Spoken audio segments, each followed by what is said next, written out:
Also, what you don't do in a pitch is important as well. Yeah.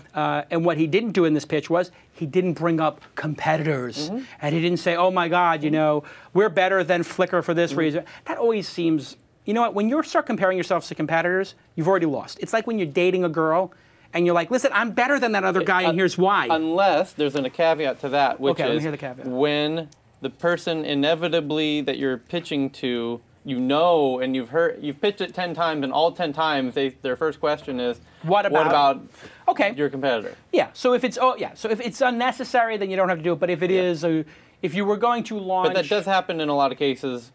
If you're obviously doing something real similar to Julia, like cover why yours is what their what your unique angle is. Yeah. I just think my point is mentioning a competitor not bad. Yeah. It's when you're obsessed. Unless you really can show that you're doing some kind of opportunity that they're really missing. Oh, right. So if you're disrupting them, if you're disintermediating them, then yes, it's critical to mention that. Like, hey, we're better than, we're taking the space normally taken by, who are the people who used to book your airline tickets for you?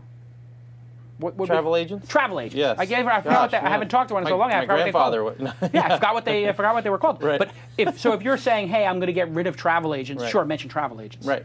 But if you're saying, like, I'm going to build something that, lets you sort through, like when Hipmunk was on, they weren't obsessed with Sidestep or Kayak. They mentioned it. Right. They mentioned, like, hey, we do something different. Right. It's a different view. Yeah. And here's why. But it wasn't like that was the whole talk. Right. So I guess we refine it to, if disruptive, certainly mention who you're disrupting, but mention your competitors, but don't obsess. I think I would narrow it down to that amount in a presentation. You've been watching This Week in Startups. To watch the full episode, click here. To check out some other shows from This Week In, click here.